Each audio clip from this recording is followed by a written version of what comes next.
year is 1913, and Europe is, well, it's a lot like how it's always been, a delicate and tenuous balance of power. Over the prior century following the Napoleonic Wars, a series of agreements, treaties, and understandings had created relative stability in European borders. This long negotiated process would become known as the Concert of Europe. Yet the recent decades had begun to see some notable changes. For one, the once extremely powerful Ottoman Empire was beginning to decline, which indicated the possibility of a power vacuum forming in Eastern Europe and the Middle East. Meanwhile, a united Germany was becoming increasingly powerful. Led by Prussia, much of the German states would be consolidated into a German empire, which had remarkable power on the continent. For much of the 19th century, the Germans had been beginning to align their foreign policy objectives with the Russians, entering into treaties and alliances, driven largely by the foreign policy views of Otto von Bismarck. Yet, after Bismarck's dismissal, many of these agreements fell away, and spotting an opportunity to shift the balance of power, France, who had recently been at war with Prussia, began forming a stronger relationship with the Russian Empire, forming the Franco-Russian Alliance, which would later be added to by Great Britain, forming the Triple Entente, an alliance bloc of Great Britain, France, and Russia. Great Britain, for its part, had largely removed itself from continental affairs, focusing on internal matters and the matters of the large, globe-spanning empire. Yet, in the Habsburg Austro-Hungarian Empire, ethnic and national conflicts would erupt. The Ottomans were getting weak.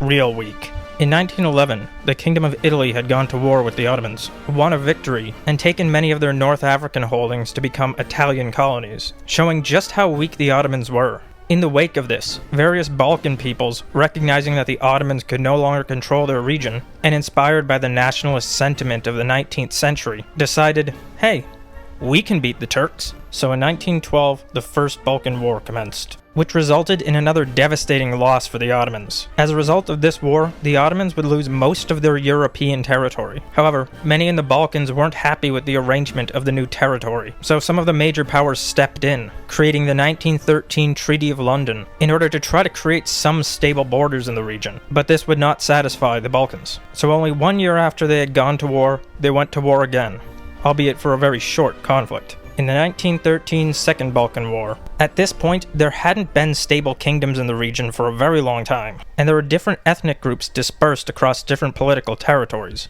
This would lead to constant conflict, as everyone had interests that were mutually untenable. It's very difficult for a whole bunch of different ethnic peoples to go from being ruled by a stabilizing empire to suddenly being thrown into a chaotic state where they have to organize entire new political boundaries. On top of this, the Austrians had become concerned by the power of a growing Serbia, while the Russians had come to see themselves as the protectors of the Orthodox Slavs in the Balkans. So they simultaneously had internal conflict in the region, but were also part of the game board of much larger powers. One of the biggest problems is that the political borders didn't match where different peoples actually lived, and this issue would lead to perhaps the most famous story of World War I. In 1914, a revolutionary group of Serbs in Austrian-controlled Bosnia and Herzegovina would attempt to assassinate the Archduke of the Austrian Empire, the heir presumptive of the Emperor. However, everyone in their group would fail, but would manage to injure some guards accompanying the Archduke. After the failed assassination attempts, the Archduke would go to visit the guards in the hospital, and it was not until he was leaving and driving away that one of the assassins spotted him after having already given up on the plan. Taking full advantage of the serendipity, he would pull out a pistol and shoot the Archduke. Now, this has been described as a shot heard around the world and the spark that ignited the First World War. But in its time, it wasn't really thought of much outside of the region. This wasn't a catastrophic moment where everyone knew that war was imminent. This just seemed like more Balkan chaos. It's not until retrospect, where the series of events that followed are fully recognized, that it's been considered such an important historical event. Thus, responding to this assassination, an enormous amount of anti-Serbian riots began to break out in Bosnia-Herzegovina, leading to substantial violence as well as mass arrests and executions. Austria was in a position where it had to respond. Through tense negotiation including other powers, it would deliver a series of demands to Serbia, who the Austrians suspected had been involved in supplying the revolutionaries. Ultimately, Serbia would accept most of the terms, but object to one big one. Austria wanted the ability to enter directly into Serbia in order to put down people it considered to be subversives. This Serbia wouldn't accept, nor would Austria accept their refusal. On July 28th of 1914, Austria would declare war on Serbia. The Austrian ally Germany had already given assurances of its support, including near unlimited financial backing. Germany, however, knows that in order to support the Austrians, that would likely draw the Russians and the French into the war, as they are both involved with the Serbian situation. Thus, not wanting to fight a two-front war, Germany believes that it should preempt war by attacking the French, and that the best way to go about this would be to invade through Belgium. Back in Britain, the cabinet deliberates their responsibilities to the neutral Belgium. The cabinet does not believe that it is obligated to fight the Germans.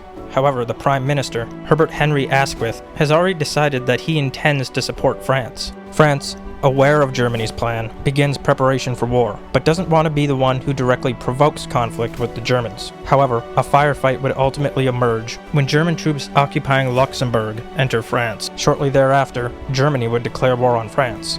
Belgium, who has now been invaded, requests support from Great Britain. Britain delivers an ultimatum, demanding that Germany leave Belgium by the following midnight, a term to which Germany does not comply, and thus Britain declares war on Germany.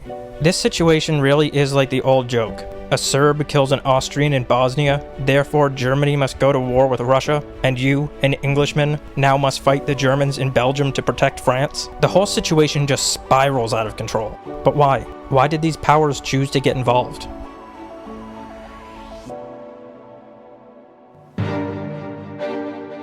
Well, Austria's motives might be the most straightforward.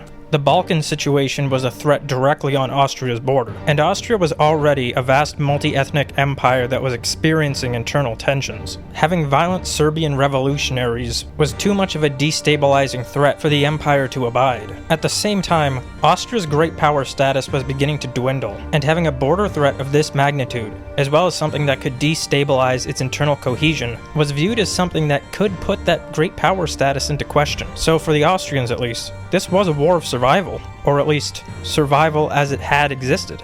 With Germany, we begin to get a bit more nuance. Germany had already been supporting Austria, and for some time at this point, Germany's existence relied on having a strong alliance with Austria, coupled with their longtime great power enemy France on one side of them, and a rising Russian empire on the other. Germany was beginning to get boxed in. However, unlike Austria, Germany was a rapidly expanding power, yet it didn't have a large empire like the others. It had vast economic and military might, yet trapped into Central Europe with hostile powers all around it. If it wanted to expand as a great power, it believed that it would have to be aggressive. Couple this with the already existing aggressive militarism of Prussian society, and war for expansion makes perfect sense. Germany too had internal threats. There was rising socialist and anti-monarchic sentiment, and as a relatively young nation, it was still quite divided, so perhaps it could solve its external problems, and it could deal with or at least distract from its internal ones as well. Russia had a number of reasons why joining the war would be its best option. Russia had taken on the role of protector, the watchful guardian of Orthodox Slavic people. At this point, a pan-Slavic ideal was emerging, and Russia, as the mightiest empire, saw itself naturally as their leader and guardian. Thus, it was inclined to protect the Serbians. The Balkans in particular were of strategic importance to the Russian Empire. With a now weak Ottoman Empire, which had once controlled the Bosporus and Dardanelles Turkish Straits, Russia couldn't risk those vitally strategic ports and waterways falling under the control of the Austrians, nor could it more broadly risk a rising and powerful Germany asserting itself on the continent. Plus, it was already allied with the French, and knowing that a war between France and Germany looked inevitable, it knew that it would have to fight for its ally anyway, or else risk destroying the alliance system that it and the balance of power in Europe relied on. And perhaps even more so than Austria, its internal situation was bad. There was enormous discontent and revolutionary sentiment. It thought much like the others. Perhaps a war could avert it. And beyond all that, perhaps with a bit of vanity, Russia had just suffered a humiliating defeat in the Russo-Japanese War. The Russians had to reclaim their dignity. Even worse than the Russians had faced, the Ottomans had just experienced a period of truly devastating defeats, losing vast swaths of their territory. The Ottomans feared that should they not involve themselves, they would likely lose more, and were particularly concerned with the ambitions of the Entente powers. And on top of that, they may have already entered war with Russia, inadvertently in August of 1914, when British ships had been pursuing German vessels, which entered Ottoman ports and returned over to the Turks. The ships were nominally acquired by the Ottomans, however they remained in German control. Once those ships fired on Russian ships, This came to be viewed as a direct provocation of war between the Ottomans and Russians. Pasha, the Ottoman Minister of War, as well believed that if the Germans won a victory, then the Ottomans may be able to take back some of the territory that they had lost in the recent years. The Ottomans had already been given concessions to the Europeans that they wanted to end. They wanted to assert control over Turkic peoples who were in Russian territory, and they wanted the Egyptian lands of the Suez Canal back. Couple all this with an internally divided empire who they wanted to unify, and war seemed like the only option for the Ottomans. Italy wouldn't join until 1915, and this was due in part to them trying to figure out who would give them more stuff if they won. For quite a while now, Austria had controlled what Italy considered to be rightful Italian lands. And on top of that, they wanted lands in the Adriatic. Italy had become dissatisfied with the relationship with Germany and Austria, and didn't feel any commitment to fight with them. On the other hand, they were economically dependent on Britain and France, and believed that they would give them more if they won. A decision pretty easily pushed over the edge, as the Italians believed that they stood a better chance of winning the war. Similarly to many of the others, internal considerations played a role. Italy had only become a unified nation in the last century, and they needed something to unify themselves as one cohesive whole. So with all these motivations seemingly conspiring to bring these powers into the war happened.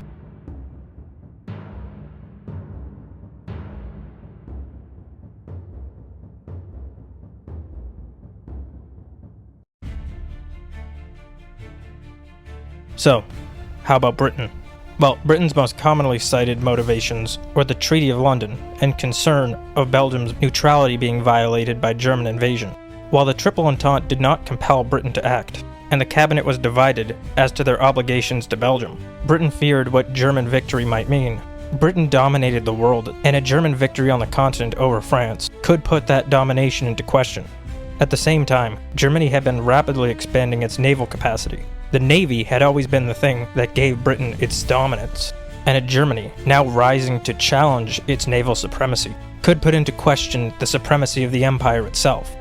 So while saving soft, sweet, innocent Belgium is a story that makes people feel good, and preserving the delicate balance of power the second, Great Britain most certainly wanted to ensure that it remained the dominant power in the world, and a German victory might put an end to that. But let's look at some of the key players and factions. Prime Minister Asquith publicly stated that his support for the war came from defending Belgium's neutrality. It was their obligation to Belgium that he argued was why they must sacrifice. Privately, however, he was much more concerned with British might, and was fearful that a Germany with a dominant position on the continent could begin to threaten their power, not just in Europe but around the world. More than that, his cabinet had become divided, and there was a strong divide within the party. The idea of sacrificing so many lives for the sake of party politics is highly unpalatable, but it was something that he was concerned with. He wanted party unity. Within his cabinet, Foreign Secretary Sir Edward Grey would give his famous speech stating that lamps are going out all over Europe. He argued for Britain's obligation to France, that it was morally required of Britain to involve itself for the sake of their partner in the Entente, and by all accounts he seemed to have been quite consistent in private. Another staunch supporter was Winston Churchill, the First Lord of the Admiralty. He was a liberal imperialist and a Victorian at heart. He believed in Britain's supremacy and that its presence in the world was a liberalizing and uplifting force, that if Britain were to recede, the world would become a darker place. He focused heavily on naval might, and overall held a Pax Britannica view. He feared that an ascendant Germany would threaten the empire, and that the world's prosperity relied on it being dominated by Britain. There were some who were more ambivalent, like David Lloyd George, the Chancellor of the Exchequer.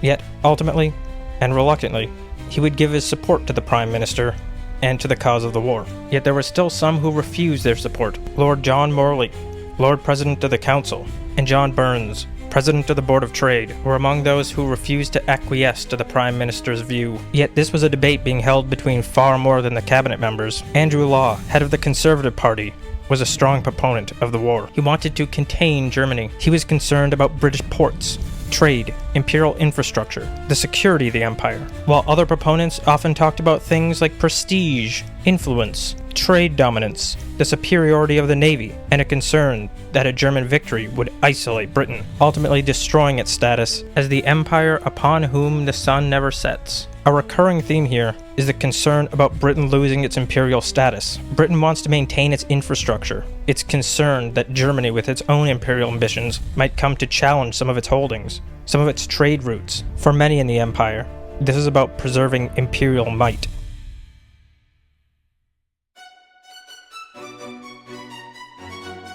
Initially, the City of London was panicked. The British financial system was already becoming more fragile at this point. Concurrent with the panic of 1907, many British insurers had very large claims against them coming from the United States. As a result, these London financial institutions found themselves sending their gold to America. The Bank of England would begin raising rates in an attempt to stem the outflow of gold.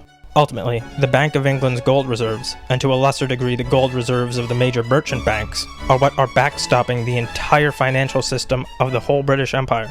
Economic growth and increased issuance of gilts and heavy speculation in equities were beginning to cause a credit crunch, as the demands for capital were rapidly outstripping the supply of credit. Rates were rising, gold was leaving Britain, and the financial system appeared very precarious. Yet 7 years later, in 1914, this would become much more of a crisis. As the crisis in the Balkans emerged over the course of July, forex and money markets would freeze and close down. The London banks would begin to call in loans, hoard gold, and withdraw their capital from the markets. Bank runs began, and the already insufficient gold supply was stretched far more thin. The London Stock Exchange itself would close on July 31st of 1914 for an entire 5 months. In response, the Bank of England would raise its rate from 3 to 10%. It seemed that the British financial system was on the verge of collapse. The war frightened London. There's an idea that bankers like war, that they profit from war, and indeed some businesses do, but generally bankers don't. Bankers tend to profit from stability, speculators from chaos. And the idea that these London bankers of this day were motivated by profit, that they just wanted to squeeze out a few more pounds, is an enormous misunderstanding. At that level of wealth, you make more money in a money market account than you can possibly spend, and they didn't have shareholders they answered to. What motivated this imperial class was empire. It was legacy. They weren't trying to squeeze a few more pennies. The ambitions of these men were much greater than that. They were in the business of expanding and preserving the empire they had built. Yet these bankers in London were torn. The chaos of a war on the continent concerned them. Yet they knew that their dominance was British imperial dominance, that their financial system was the infrastructure of the British Empire, and that in order to save their financial system, they would have to go to war with Germany. It was a clear choice. The City of London supported Britain entering the war. To them it seemed like a war for survival. An ascendant Germany could destroy their entire imperial system, and their financial system was already beginning to show cracks. They couldn't risk it. Thus, the City of London would mobilize to support the British government and perhaps rebuild their system. N.M. Rothschild & Co. would enter quite prominently here. Many of the major merchant banks of London became key financiers for the British state, with N.M. Rothschild & Co. the most key bank for Britain's war effort. In order to fund this war, the British state would need to take on an enormous amount of debt. Prior to their entrance into the war, Great Britain would have an estimated £650 million in debt, and afterward leave the war with £7.7 billion of debt, a truly gargantuan quantity. N.M. Rothschild would be the top financier of British war bonds, both as underwriter and marketer. They would seek capital from around the world, and particularly the United States. In August of 1914, Lloyd George would invite Lord Nathan to the Treasury to discuss the handling of the economy. He would advise George, tax the rich and tax them heavily. All the while his bank would underwrite and sell British state debt, funneling all the money he could into Britain's war machine. Around this time, his son Walter, who had been working at the bank, would as well begin to emerge as a prominent political figure, with the November 1917 Balfour Declaration. Over the course of the 19th century, the role of Jews in finance began to become much trickier. There had been Jewish bankers in England for quite some time. However, they had been a smaller population of Sephardic Jews, and they didn't hold much influence. However, through the 19th century, a number of Ashkenazi Jews would become increasingly dominant in the British ruling class. This would begin to lead to some cultural clashes, political issues, and a deep distrust. Not having a homeland contributed to the distrust that people felt toward them in Great Britain, since they showed ethnic affinity for each other across the boundaries of the European nations. Many Britons believed that their loyalties lay with each other, and not with Britain. And sometimes this could be true. A really difficult situation had arisen. A number of Britain's upper class were people who were in many ways outsiders, who had ethnic, cultural, and historic bonds to people in other nations, yet no nation to call home. And the amount of power they had amassed began to make people very suspicious. They faced a lot of pushback from the British public, who thought that they were dishonest, had ulterior motives, and were undermining Great Britain. Beginning in the 1880s, a number of Eastern European Ashkenazi Jews would begin migrating to the Levant under Ottoman control. As more began to flee the hostile Russians, these waves would become quite large. This migration wave would continue into the early 20th century. It was in the 1890s where the term Zionism would first be used, and this is when its ideas really begin to form. Theodor Herzl's 1896 publication, Der Judenstaat, would become the most foundational literature of the movement for a Jewish state. In 1897, the first Zionist Congress meets in Basel, Switzerland. The meeting of Zionists believe that their goal should be an assured and legally enshrined Jewish homeland in Palestine. Because of the influence of the Jewish upper class in Great Britain, Zionist ideas would become quite influential in British politics. By 1903, Great Britain had proposed a Jewish homeland in what is today Kenya. Theodor Herzl would present the idea to the Zionist Congress, where it would face very heated debate. Much of the movement was committed to the idea of a homeland in Palestine, while others were happy to simply have a homeland, regardless of where it was. Ultimately, however, the proposal would be rejected by the Congress. It would be Palestine or nothing. Debates like these would continue for the following years, and the movement would become very large and influential. At this point, it would begin to become a prominent topic in British politics. With the outbreak of World War I and conflict between Great Britain and the Ottomans, it seemed as though it was a question which would have to be settled. The Middle East was vital to Britain's trade routes, and by this point, the significant presence of oil had been noticed by the empire. In 1909, Britain formed the Anglo-Persian Oil Company and had established a protectorate in Kuwait as well. If Britain could assert dominance over the region, then that would be a great boon to the empire. Beginning in 1915, the British High Commissioner to Egypt, Lieutenant Colonel Sir Henry McMahon, began correspondence with the Sharif of Mecca, Hussein bin Ali. The British offered that if the Arabs would revolt against Ottoman rule, then Great Britain would assure them of independence. Thus began Britain's policy of attempting to use the local Arab populations against the Ottoman Turks. This would later cause some dispute, as the Arabs would believe that Palestine was promised to them. Britain, it should be noted, does have quite a history of promising things to populations to get them to do what they want, and then betraying them for some other strategic gain. In May of 1916, Great Britain and France would enter into a secret treaty, which would become known as the Sykes-Picot Agreement, where they agree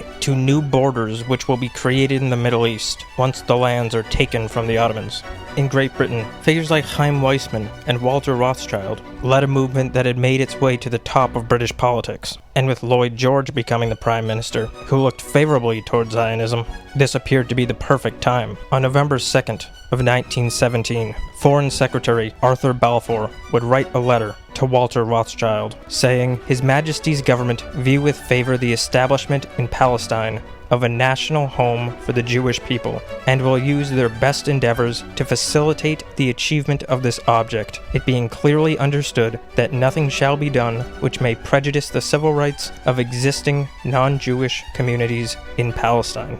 They got their homeland. Amongst the prominent British Jews who would become an enormously powerful bloc in the imperial class, opinions were quite divided with respect to Zionism. Figures like Walter Rothschild and Chaim Grossman were leading Zionists. Yet other prominent Jewish figures, like Edwin Montagu, were opposed. All were supportive of Jewish interests. Yet some believed that Zionism was only causing people to distrust Jews more, and that building a state in the Middle East would ultimately be counterproductive to Jewish interests. Edwin Montagu, at the time of the Balfour Declaration, was the only Jewish cabinet minister. He said that Zionism was untenable by any patriotic citizen of the United Kingdom, and that it would only further the idea that Jews are a separate alien people. Jewish interests and Jewish interest groups had become very powerful in Great Britain. Many of the most powerful men of Britain were Jewish. They had a lot of wealth, a lot of political influence, and they had well-organized groups. While they certainly did not control the entire imperial class, they did have a very dominant position in it, and had much of the government on their side, in addition to the economy. Yet to much of Britain, they were not fully accepted. So while Jewish interests and British state interests began to align, there would always be a divide with a large chunk of the population. These groups disagreed frequently, and they would have to work very delicately to achieve their aims. Ultimately, this would lay much of the groundwork of the modern Middle East. Those who were not Zionists supported the formation of a Jewish state in Palestine because of its strategic significance. The British Empire relied heavily on the Suez Canal, and the idea of having a state that could function as an outpost for the empire so close to the Suez Canal was seen by many to be a major foreign policy advantage. Similarly, it could guarantee trade routes and key ports in the Mediterranean. It would also have the advantage of having historic legitimacy, Britain being able to put an outpost of the empire in lands that it had already promised to the French and to the Arabs, with the justification that this is their ancient homeland. This is not the British Empire.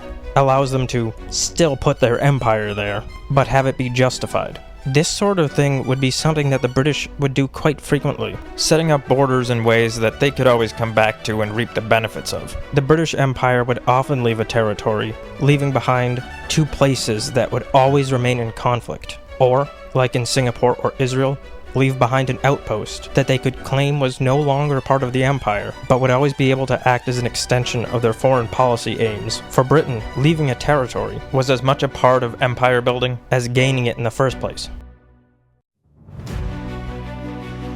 The war was brutal. The war began to stretch on longer than anyone had expected. There were an enormous number of truly grisly deaths.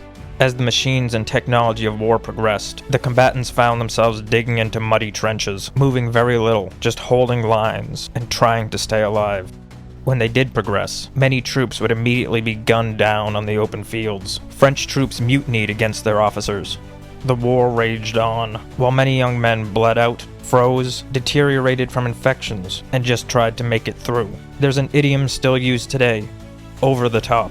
Well, going over the top was rising out of these trenches to attack the enemy.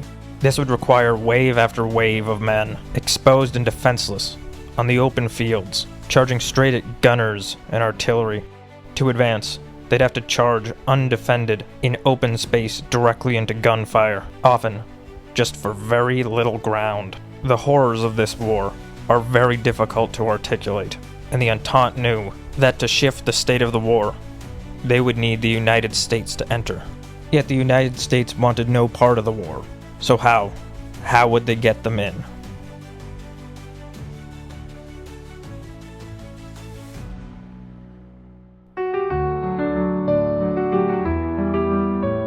Since the outbreak of the war, Americans had very little interest in involving themselves. Most were adamantly opposed. President Woodrow Wilson had won re-election, arguing that every man who really loves America will act and speak in the true spirit of neutrality. In fact, his main campaign slogan was, "He kept us out of war." For its entire existence, the United States had had a tradition of not involving itself with continental affairs. And on top of that, in the past few decades, there had been much more immigration to the United States from different European countries. So instead of being a country of English, Scottish, Welsh, and Irishmen, with perhaps a few French and Dutch, the United States had come to see Swedes, Germans, Italians, Norwegians, Russians, Swiss, and many more Europeans. This would make the situation much trickier, as sympathies were quite divided by these different populations. Germans, far more sympathetic to Germany, while the English of the East Coast sympathetic to Great Britain. Yet for Great Britain, it was vital that the United States join. To this end, Foreign Secretary Sir Edward Grey would conduct frequent diplomatic missions in an effort to persuade the Americans. Yet, knowing that this was likely insufficient, the Foreign Office utilized Wellington House, the War Propaganda Bureau of Great Britain. From there, British diplomats, intelligence officers, and media men would organize an enormous propaganda campaign to bring America in. During the course of the war, Great Britain would cut the transatlantic cables that allowed for communication between America and Germany, forcing all information from Europe to go through Britain. There, powerful media men, like Lord Northcliffe, the owner of the Times and Daily Mail, would feed stories of German atrocities, create narratives designed to garner American sympathies, and control the information that was reaching North America. British intelligence would play its role too, selectively leaking information designed to build a narrative against the Germans. This would ultimately culminate in the story of the Zimmerman Telegram, a communication between Germany and Mexico, offering an arrangement to Mexico, where if the US entered the war and Mexico supported Germany, then they would receive American territory as a reward. British intelligence would make sure that this was leaked. Back in America, Wellington House propaganda would filter its way into the media. Prominent American newspapers, like the New York Times and the Chicago Tribune, papers of the powerful media tycoons, would not only publish the Zimmerman story, but by 1917 were taking nearly all of their information from British sources. American news had simply become British propaganda.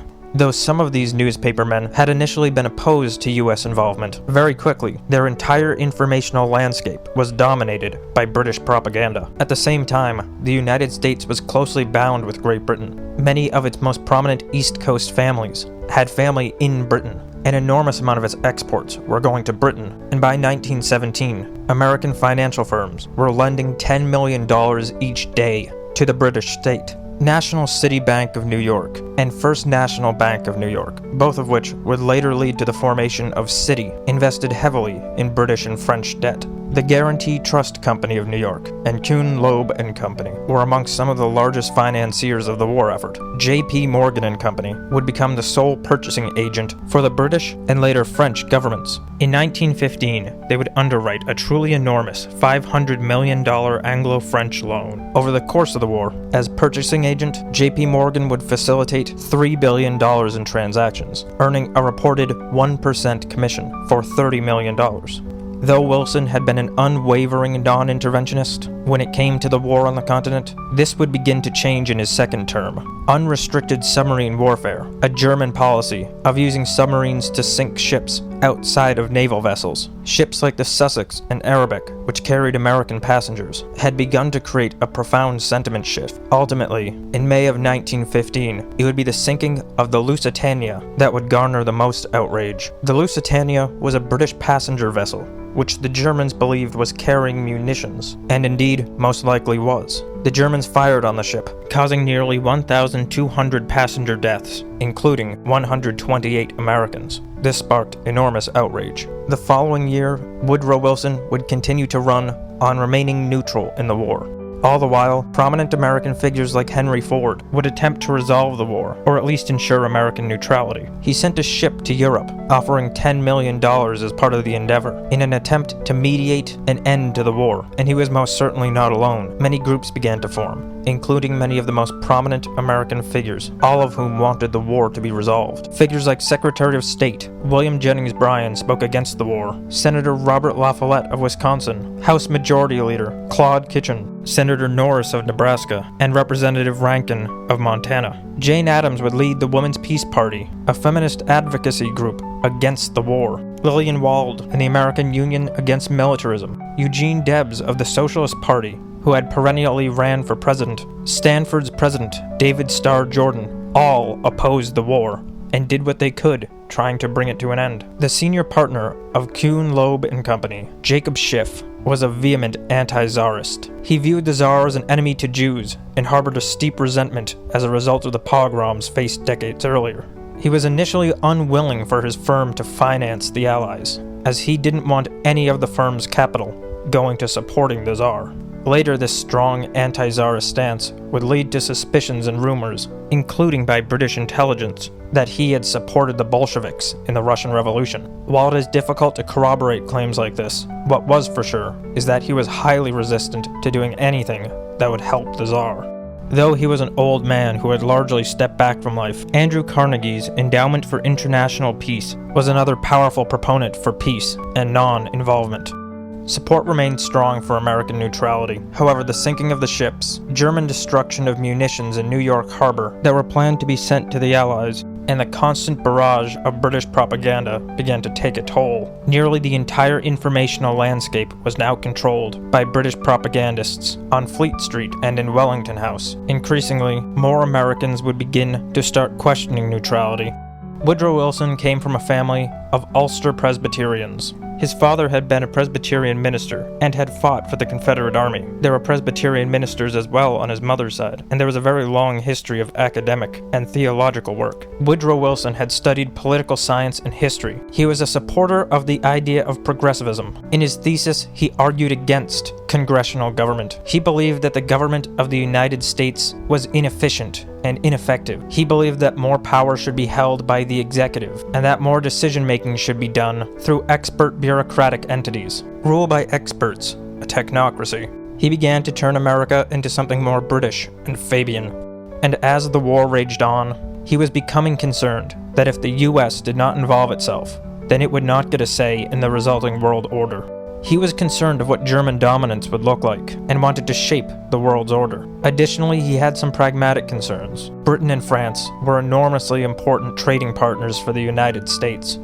Many of their exports went to the nations, and presently in the war, they had an enormous munitions and arms industry which was going to the Allied powers. On top of that, as the war had dragged on, the United States had made a vast quantity of loans to Britain and France. There was serious concern about what would happen to America's economic position if they didn't win. The issue was further complicated by Zionist interests in the United States. Very prominent figures within the American establishment wanted to see the Israeli project succeed. Leading up to the Balfour Declaration in Great Britain, prominent Zionist figures like Rothschild and Weizmann would claim that they could bring the United States into the war on Britain's behalf. There's a great dispute as to how much influence they actually had in the United States, and it does appear that to at least some extent, the Zionists of Britain were exaggerating to get the Balfour Declaration done. Yet, all the same, prominent American figures like Louis Brandeis, who would become a Supreme Court justice in 1916, were strong supporters of the Zionist movement, Brandeis being one of the first major supporters of Theodore Herzl in the United States, and a personal friend of Chaim Weizmann. They wanted the United States to support Great Britain in order to ensure the creation of the Israeli state. This isn't to say that they were the most powerful faction or the decision-maker on American policy, but that American interests were too divided between different factions, and that it was becoming increasingly clear that it would be very difficult to remain neutral in the face of so many interested parties. There were businessmen who needed to maintain their commerce, creditors who needed to be paid back, and organizations like the Federation of American Zionists and the World Zionist Organization, who wanted to see Britain's policy succeed. Secretly, Wilson began planning to join the war. Though the US had sought to avoid finding itself in a war on the continent, its financial and economic entanglements with Britain, its familial and social relationships, as well as sharing a culture, and its entire informational environment slowly becoming consumed by Wellington House and British propaganda, all seemed to point to one end. On April 6th, 1917, the United States would declare war on Germany. The horrors of the war continued, and many young Americans lost their lives, just as all those in Europe had. This generation of young men who would be thrown into machine gun fire, suffocate in clouds of toxic gas, freeze, burn, and rot to death in muddy fields, would become known as the Lost Generation. And what was it all for? Ultimately, Germany would be forced to pay 132 billion gold marks. It would be made to hand over ships from its fleet, pay coal, gold, chemicals, livestock, timber, hand over its undersea cables and industrial equipment. It would lose territory and be made to repay Belgium's loans. Austria as well would lose substantial territory and be made to pay its resources to the victors. The Ottomans perhaps faced the worst. Their treaty terms effectively ended their empire. They experienced such staggering territorial loss, and coupled with the weak state they were in, the Ottoman Empire would be functionally destroyed. Though Britain had entered the war, believing it necessary to preserve their empire, their financial and trade dominance, the war would take a much steeper toll than they could have imagined. They had become substantially in debt and had to liquidate many of their overseas holdings in order to pay it off. Their trade dominance was badly damaged, and their industries stagnant and decaying. After a brief period of inflation, the 1920s would see deflation across Britain. Once Britain had been a great creditor, whose currency was the dominant currency of the planet. Yet after the war, that dominance was gone. London was no longer the world's creditor, nor the pound sterling the standard. Yet the United States would rise. Prior to the war, the United States had been a debtor. After, a creditor. And not only a creditor, but the world's dominant creditor. The United States left the war as a dominant world power. France, meanwhile, was devastated. You can still see the scars on their land. So perhaps Britain was right. Perhaps it was necessary to preserve their imperial system. But if they could see what happened, if they could see the losses, if they could see all those young men bleeding out, and if they could see that they would leave the war as a deteriorated and crippled once great empire, would they still make the same decision? Was it worth it? I don't know. but I'm sure those men thought about it. After all, would an ascendant Germany have destroyed their empire like the war did? The toll the First World War exacted on those countries was beyond anything they had seen in centuries, and with the sheer horror of mechanized total war, the human cost was beyond anything anyone had ever seen. So the world was left, shaken. Something was lost. The old world was gone, and no one could go back and feel what it felt like before the world had been torn apart by gas, bombs, and machine guns. Back when there was hope. Back when there was a belief in humanity. Before man knew just what he was capable of. And that's what the First World War really left us with. It left us with doubt. It left us shaken. It left us knowing that there was a horror and an evil inside of us that we had never seen before. And that glimpse in the mirror could never be unseen. But still, the world would try to keep going.